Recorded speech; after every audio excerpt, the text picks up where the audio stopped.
사도행전의 전반전을 알리는 시작 신호가 오순절 성령 강림 사건이었다면, 사도행전의 후반전을 알리는 시작 신호는 안디옥 교회의 선교팀 파송 사건입니다. 사도행전의 전반전과 후반전의 시작을 알리는 이 두 사건의 공통점은 무엇이죠? 오순절 성령 강림 사건과 안디옥 교회의 선교팀 파송, 이 두 가지 사건의 공통점은 무엇입니까? 모두 성령이 주도하시고 이끄신다는 것입니다. 그래서 우리는 사도행전을 성령행전이라고도 부르는 것입니다. 바울과 바나바, 그리고 바나바의 조카인 마가 요한으로 이루어진 1차 선교 여행팀은 구보로 섬을 시작으로 선교 여행을 시작했습니다. 그러나 첫 번째 방문지인 구보로 섬 바보의 마술사 엘루마가 보여주었듯이 앞으로의 선교 여행은 반대와 방해가 뒤따르는 쉽지 않은 여정이 될 것입니다. 첫 번째 방문지에서부터 반대와 방해가 뒤따랐고, 이 반대와 방해는 가는 곳마다 계속될 것입니다. 선교 여행팀을 통해서 본격적인 이방인 선교가 시작되었죠. 아예 선교하기로 작정하고 팀을 보낸 것이죠. 이방인 선교가 시작되면서 이방인의 사도로 부름받은 바울이 서서히 전면에 드러나기 시작합니다.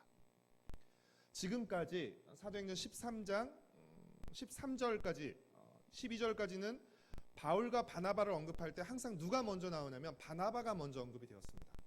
바나바와 사울. 12장 25절에 바나바와 사울이, 13장 2절에 바나바와 사울을 따로 세워라.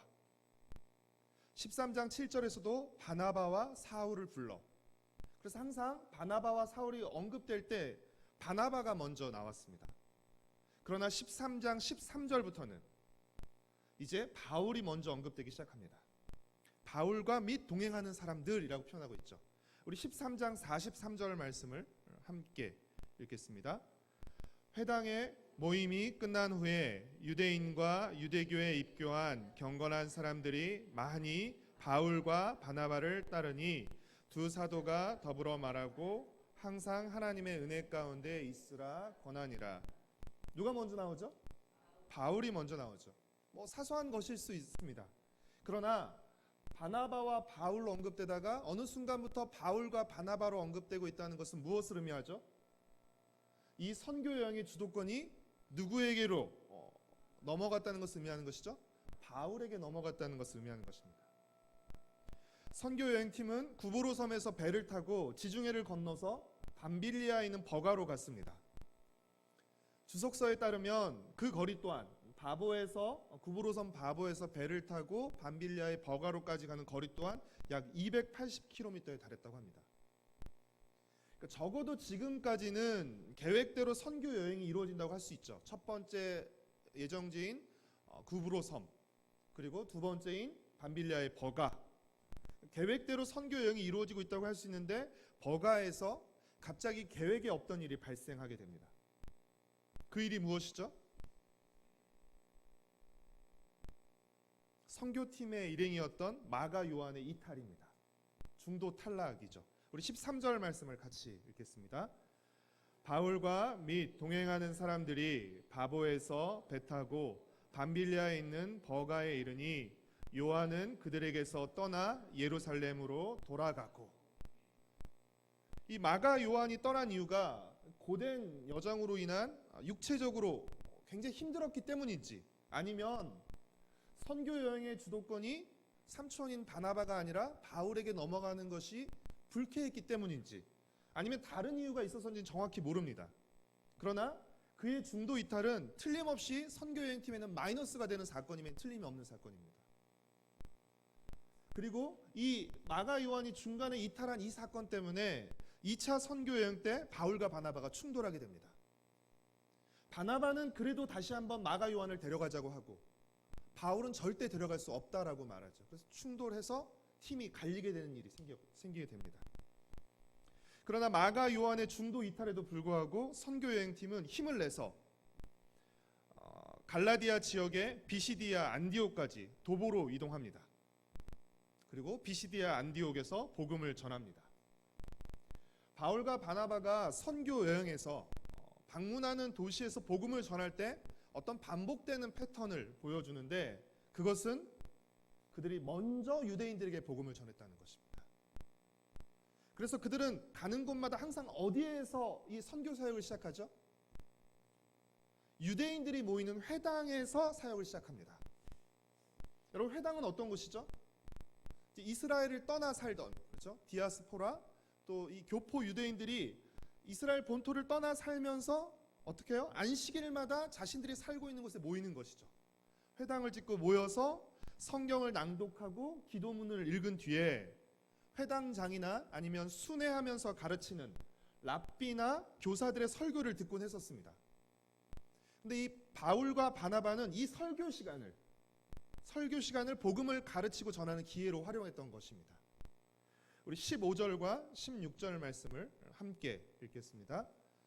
율법과 선지자의 글을 읽은 후에 회당장들이 사람을 보내어 물어 이르되 형제들아, 만일 백성을 권할 말이 있거든 말하라 하니 바울이 일어나 손짓하며 말하되 이스라엘 사람들과 및 하나님을 경외하는 사람들아 들으라. 그리고 17절부터 41절까지가 이 비시디아 안디옥의 회당에서 한 바울의 설교 내용입니다. 바울의 설교가 굉장히 길죠. 17절부터 41절까지가. 이 바울의 긴 복음 설교를 짧게 한 문장으로 줄이면 하나님께서 이스라엘 백성에게 하신 약속을 성취하기 위해서 예수님을 보내셨다는 것입니다. 하나님께서 이스라엘 백성에게 하신 약속을 성취하기 위해 예수님을 보내셨다. 따라서 예수님을 통해서 죄사함과 의롭다 하심, 그리고 구원과 영생의 약속이 성취된다는 것입니다. 우리 23절 말씀을 함께 읽도록 하겠습니다. 하나님이 약속하신 대로 이 사람의 후손에서 이스라엘을 위하여 구주를 세우셨으니 곧 예수라. 38절과 39절 말씀도 함께 읽겠습니다. 그러므로 형제들아, 너희가 알 것은 이 사람을 힘입어 죄 사함을 너희에게 전하는 이것이며 또 모세의 율법으로 너희가 의롭다 하심을 얻지 못하던 모든 일에도 이 사람을 힘입어 믿는 자마다 의롭다 하심을 얻는 이것이라. 이 사람이 누구라는 것이에요? 바로 예수 그리스도라는 것이죠. 바울의 이 복음 설교를 듣고 유대인과 또 유대교에 입교한 경건한 이방인들이 하나님의 약속을 성취하러 온 이 사람, 하나님의 약속을 성취하러 오신 예수님을 믿었습니다. 그리고 그들이 바울과 바나바에게 요청했습니다. 다음 안식일에도 이 말씀을 또 들려주십시오라고 요청했습니다. 먼저 바울과 바나바의 설교를 들은 이들을 통해서 소문이 났을 것이에요. 지난주에 회당에 갔는데 바울이라는 사람이 와서 이런 말씀을 전했어. 놀라운 말씀이었어. 하나님이 약속하신 메시아가 오셨고 그 메시아가 바로 예수 그리스도라는 말씀을 전했어. 이 이야기를 듣고 다음 안식일에는 더 많은 비시디아 안디옥의 사람들이 바울과 바나바가 전하는 복음을 듣기 위해서 회당으로 모여들었습니다. 아마 비시디아 안디옥의 회당이 있고 나서 가장 많은 사람들이 모인 날이었을 것입니다. 많은 사람들이 복음을 듣기 회당으로 모여드는 모습을 보고 유대인들, 더 구체적으로는 예수님을 믿지 않는 유대인들은 시기심으로 가득 찼습니다. 예수님에 대한 말씀을 듣기 위해서 이렇게 많은 사람들이 모여드는 것을 보고 그들은 시기심으로 가득해서 바울이 말한 복음을 반박하고 비방했습니다. 여러분, 이 바울이 전한 복음을 반박하고 비방하는 이 유대인들의 모습 어디서 본 것 같지 않습니까? 13장 8절에서 이 바보의 총독 서교 바울이 복음을 믿지 못하도록 방해하던 마술사 엘루마의 역할을 지금 유대인들이 똑같이 하고 있는 것입니다. 굉장히 지금 아이러니한 상황이 펼쳐지고 있어요. 이방인들은 말씀을 들으려 하고 말씀을 듣고 싶어서 오고 유대인들은 말씀을 반박하고 비방하는 이 아이러니한 상황에서 바울과 바나바는 어떤 선택을 내립니까? 우리 46절 말씀을 함께 읽겠습니다. 바울과 바나바가 담대히 말하여 이르되 하나님의 말씀을 마땅히 먼저 너희에게 전할 것이로되 너희가 그것을 버리고 영생을 얻기에 합당하지 않은 자로 자처하기로 우리가 이방인에게로 향하노라. 유대인들이 복음을 받아들이지 않으면 복음을 받아들이는 이방인들을 향해 복음을 전하겠다는 것입니다. 그들이 복음을 거부하면 복음을 받아들이는 이방인들에게로 이제 향하겠다는 것입니다. 하나님은 앞서 사도행전 9장에서 바울을 이방의 빛으로 삼아서 땅끝까지 복음을 전하는 사명을 맡기셨습니다. 그리고 바울도 이방인의 사도로서의 자신의 정체성과 사명에 대해서 누구보다도 확실히 알고 있었습니다. 그러나 그렇다고 해서 바울은 내가 이방인의 사도로 부름받았지만 이방인의 사도로 부름받았다고 해서 유대인들은 제외하고 이방인들에게만 복음을 전하지는 않았습니다. 바울과 바나바는 항상 먼저 유대인들에게 복음을 전했고 유대인들이 복음을 거부할 때 이방인들에게도 복음을 전했습니다. 그러면 왜 바울과 바나바는 유대인들에게 먼저 복음을 전한 것일까요? 왜 그런 것일까요?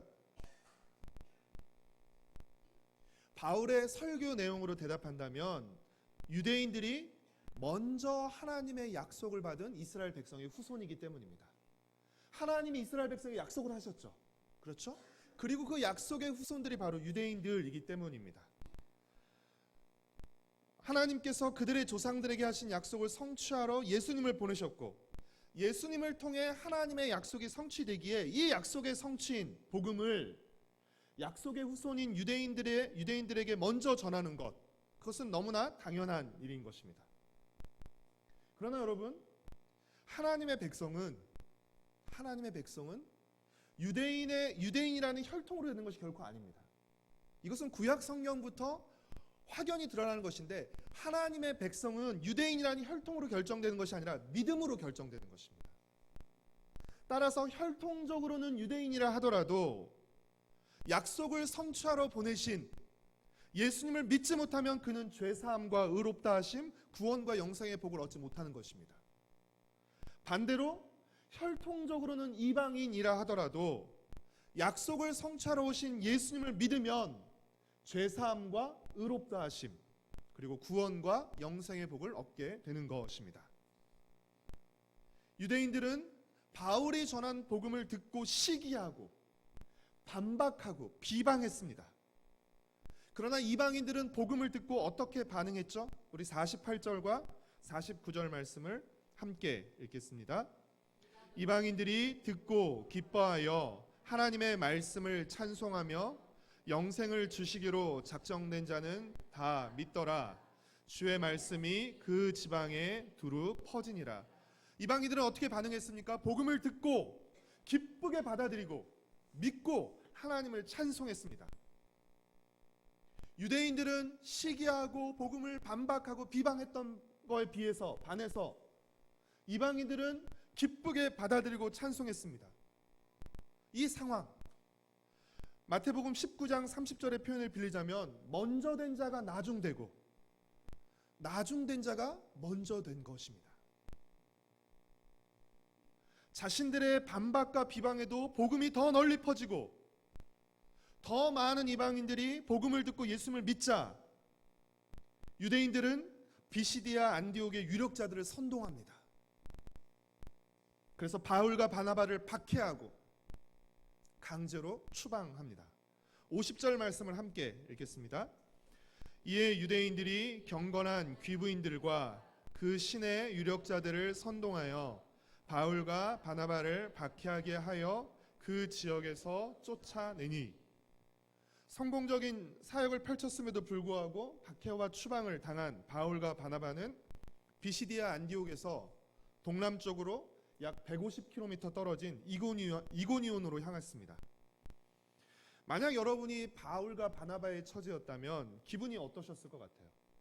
쫓겨나서 이동하는 중에 여러분의 마음이 어떠셨을 것 같습니까?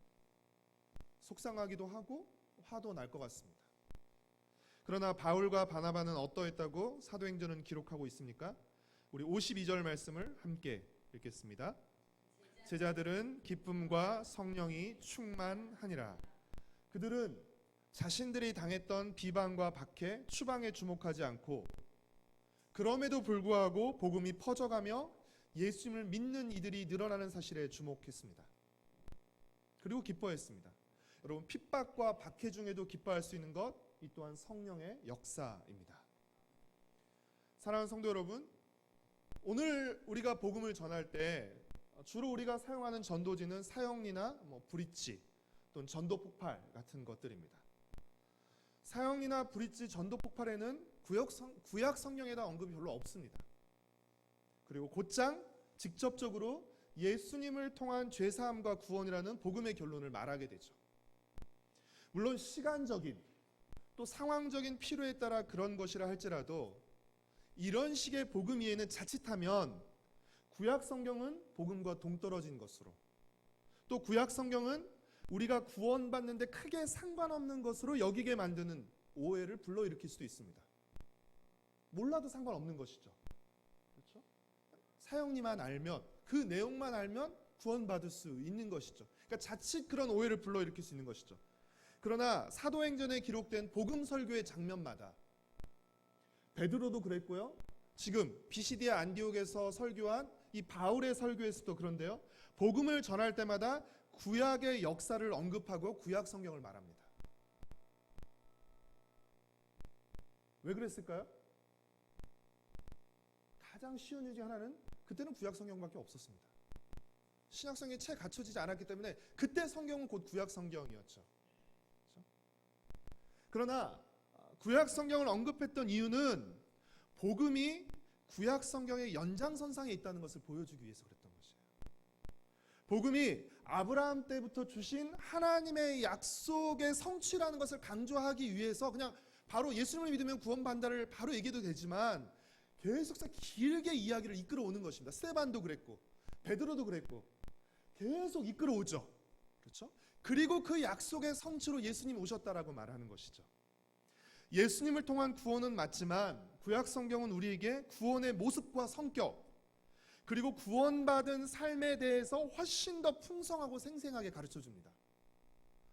하나님이 달리 우리에게 구약을 주신 게 아니에요.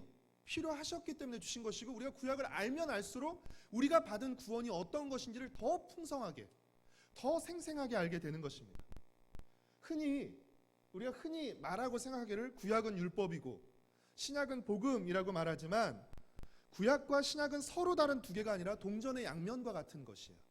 어느 한쪽만 있어서는 안 되고요, 두 개가 같이 있어야 온전한 하나가 되는 것입니다.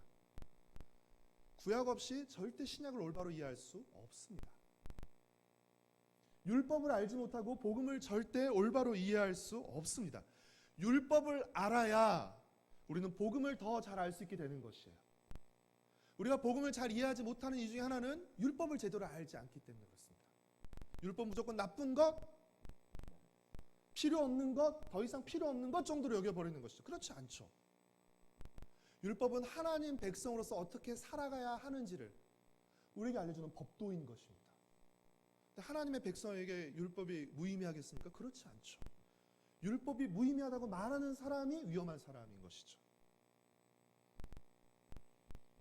복음은 예수님의 오심으로 어느 날 갑자기 뚝 떨어진 게 아니라는 것이에요. 그 전에는 복음이 없었는데 어느 날 예수님이 오셨고 그 순간부터 복음이 뚝 떨어진 것이 아니라 창세 전부터 하나님이 계획하시고 하나님의 백성의 모형인 이스라엘 백성에게 주어진 오랜 약속의 성취가 바로 복음이라는 것입니다. 그래서 우리는 구약 성경의 전체 맥락 속에서 복음을 이해해야 하는 것이에요. 우리가 그것을 이해하는 이해 폭이 넓어지면 넓어지는 만큼 사실은 복음에 대한 이해도 굉장히 넓어지는 것입니다. 어쩌면 복음에 대한 이해가 좁은 것은 구약에 대한 이해가 좁기 때문일 수도 있습니다. 사랑하는 성도 여러분, 복음은 마치 리트머스 시험지와 같습니다. 리트머스 시험지가 산성과 알칼리성을 이렇게 드러내죠. 마찬가지로 복음은 복음이 선포되는 것마다 두 부류의 사람을 드러냅니다. 한 부류는 복음을 받아들이는 사람이고 나머지 한 부류는 복음을 거부하는 사람들입니다. 복음을 거부하는 데는 여러 가지 이유가 있을 수 있습니다. 그러나 결국은 한 가지입니다. 여러 가지 이유를 내세우지만 결국은 한 가지 이유 때문입니다. 그것은 예수님을 왕으로 받아들이기 싫은 것입니다. 복음의 내용은 하나님이 이스라엘에게 하신 약속을 예수님을 통해 성취하신다는 것이에요. 그런데 그 성취가 어떤 방법으로 이루어진 것이에요? 예수님을 통한 하나님의 통치라는 방법으로 성취된다는 것이에요. 예수님을 통한 하나님의 성취. 그 예수님은 하나님의 말씀에 죽기까지 순종하셨죠. 그래서 죽기까지 순종하신 예수님을 통해서, 그 예수님을 우리의 왕과 주인으로 모시고 따름을 통해서 하나님의 통치가 우리 가운데 이루어지고, 그것을 통해 약속을 성취하고 회복을 시작하신다는 것입니다. 바울은 로마서에서 죄의 종이라는 표현을 자주 사용합니다. 여러분, 이 죄의 종이라는 이 표현은 누구의 지배를 받는다는 말이죠? 죄의 지배를 받는다는 말입니다. 죄의 통치를 받는다는 말이죠. 그러니까 죄의 종은 죄의 지배와 통치를 받는 사람입니다. 이 세상의 모든 불의와 타락, 그리고 개인과 관계의 망가짐과 갈등은 바로 이 죄로부터 비롯되는 것입니다. 다시 말하면 이 죄의 통치와 지배로부터 비롯되는 것입니다. 문제는 무엇이죠? 독재 국가에 사는 백성들처럼, 갑질 회장님에게 시달리는 직원들처럼 우리는 이 죄의 독재로부터 벗어나고 싶어도 죄의 힘이 워낙 막강하기에 우리의 힘으로는 도저히 이 죄의 지배를 벗어날 수 없다는 것입니다. 죄의 지배를 받기 싫어도, 죄의 통치를 받기 싫어도 죄의 힘이 워낙 막강하기에 우린 도저히 이 죄의 통치를 벗어날 수 없다는 것입니다. 뿌리칠 수 없다는 것입니다. 이것이 죄의 지배와 통치 아래 살고 있는 모든 인간이 처한 비참한 현실입니다. 그리고 하나님은 이 비참한 죄의 통치로부터 우리를 건지시기 위해서 구원자를 보내주시겠다고 약속하셨던 것입니다. 그러면 우리를 죄의 통치로부터 구원할 이 구원자의 자격은 무엇일까요? 크게 두 가지입니다. 첫 번째, 죄가 없어야 합니다. 여러분, 죄를 짓는다는 것은 죄의 말을 듣는다는 것이고 죄의 지배를 받는다는 것입니다. 죄의 말을 듣지 않아야 합니다. 죄가 없어야 합니다. 두 번째 조건은 무엇일까요? 죄보다 강해야 합니다. 죄보다 강해서 죄와 싸워서 이길 수 있어야 합니다. 그래야 죄의 막강한 통치로부터 우리를 건져낼 수 있게 되는 것이죠. 그래서 하나님은 약속하신 구원자로 예수님을 보내주신 것입니다. 그래서 그 예수님이 우리의 죄를 대신해서 죽으셨을 뿐 아니라 다시 살아나심으로써 죄에 대한 승리를 거두신 것입니다. 우리 죄를 대신해서 죽으시고 그 죄의 죽음에서 다시 살아나심으로 죄에 대한 승리를 선언하신 것입니다. 그래서 이 죄에 대한 승리를 거두신 예수님을 왕으로 모시고 이 예수님의 통치 속으로 들어갈 때 우리는 비로소 죄의 통치에서 벗어날 수 있게 되는 것입니다. 죄보다 더 강한 예수님의 통치를 받아야만, 통치 안에서 살아야만 우리는 죄의 통치에서 벗어날 수 있게 되는 것입니다. 이처럼 복음은 반드시 예수님을 왕으로 받아들일 것을 요구합니다. 그래서 어떤 의미에서 복음은 신학적이기도 하지만 정치적이기도 합니다. 너의 왕이 누구냐를 복음은 묻습니다. 복음은 예수님이 왕이시라고 선언하고 복음을 듣는 사람들에게 예수님을 왕으로 받아들일 것인지 아니면 거부할 것인지 양단 간의 결단을 요구합니다. 여러분, 중간은 없습니다. 우리가 잘 아는 게 중간인데 중간은 없습니다. 왕으로 받아들이든지 그리고 그분의 통치 가운데 살아가든지, 왕으로 거부하고 그분의 통치를 거부하며 살아가든지 둘 중에 하나인 것입니다. 왜 유대인과 비시디아 안디옥의 유력자들은 복음을 전하는 바울과 바나바를 박해하고 추방한 것입니까? 한마디로 왕의 자리를 내놓기 싫었기 때문입니다. 자신이 왕의 자리를 계속 유지하고 싶었기 때문입니다. 그렇게 자신의 왕의 자리를 위협하는 예수님이 왕이시라는 복음, 그분의 통치 속에서 살아가야 한다는 그 복음을 거부한 것입니다. 그들은 예수님을 왕으로 받아들이기를 거부함으로써 예수님을 통해서만 주어지는 죄사함과 의롭다 하심, 그리고 구원과 영생까지 모두 거부하게 된 것입니다.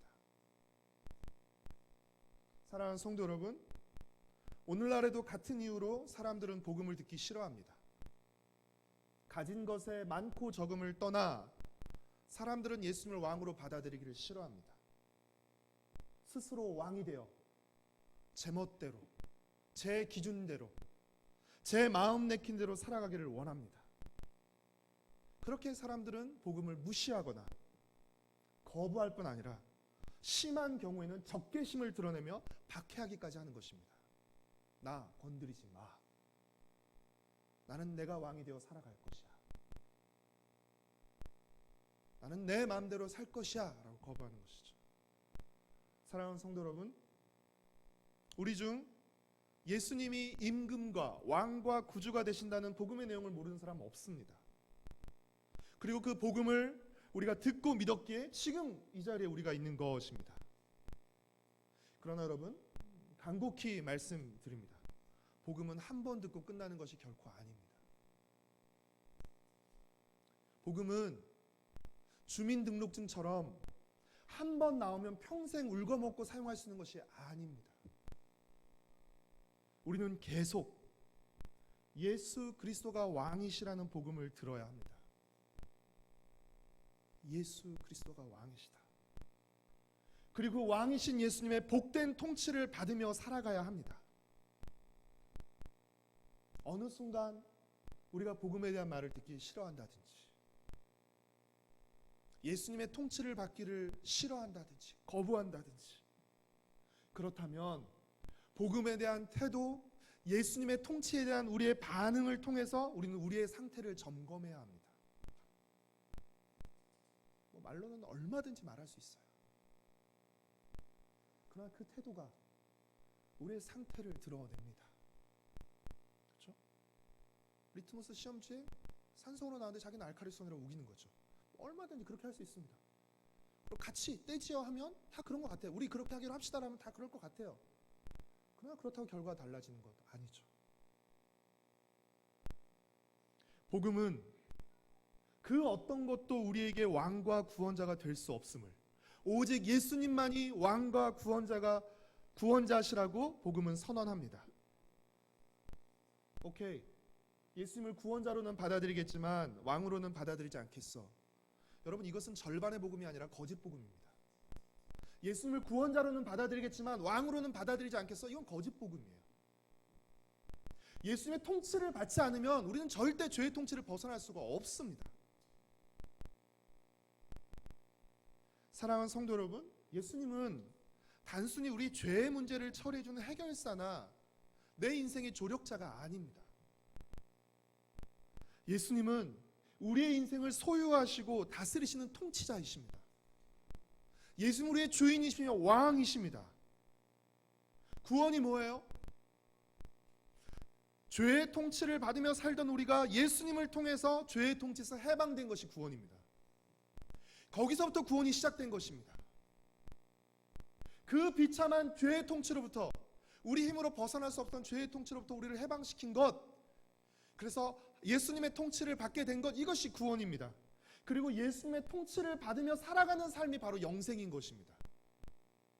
이미 이 땅에서부터 구원이 시작되었고 이미 이 땅에서부터 영생이 시작된 것입니다. 죽고 나서 구원받고 죽고 나서 영생이 시작되는 것이 아닙니다. 사랑하는 성도 여러분, 복음을 믿는다는 것, 그것은 예수님을 왕으로 받아들이고 예수님의 통치를 받으며 살아가는 것을 의미합니다. 바울과 바나바가 유대인들과 비시디아 안디옥의 유력자들로부터 박해를 받고 추방을 당했음에도 불구하고 기뻐할 수 있었던 이유가 무엇입니까? 그들은 복음을 믿었기 때문입니다. 비록 박해당하고 쫓겨나지만 복음을 전하는 이 일이 왕이신 예수님께서 자신들에게 맡기신 일이라는 것을 알았고, 비록 박해를 받고 쫓겨나고 추방당하지만 여전히 예수님이 왕으로서 통치하고 계시다는 것을 믿었기에 그들은 쫓겨나면서도 기뻐할 수 있었던 것입니다. 사랑하는 성도 여러분, 우리는 복음을 전해야 합니다. 그러나 복음 전도는 단지 복음의 교리를 전하는 것뿐만이 아니라 예수님을 왕으로 모시고 살아가는 삶이 얼마나 복되고 즐거운 것인지, 예수님의 통치 가운데 살아가는 것이 얼마나 놀랍고 영광스러운 것인지를 보여주는 것도 포함되는 것입니다. 예수님의 통치 속에서 살아가는 우리의 복된 모습을 통해서 복된 모습을 우리의 삶과 말로 드러내고 전하는 것이 바로 복음 전도입니다. 그렇게 이 복음 전도는 우리가 좋고 기쁠 때뿐 아니라 힘들고 속상할 때도 가능한 것입니다. 왜 그렇습니까? 힘들고 속상한 가운데서도 예수님은 왕이시며 통치하고 계시기 때문입니다. 그 사실을 믿기 때문에 우리는 그 가운데서도 복음을 전할 수 있는 것입니다. 사랑하는 성도 여러분, 복음을 믿는다는 것은 과거 완료형이 아니라 현재 진행형입니다. 예수님이 나의 왕이시다.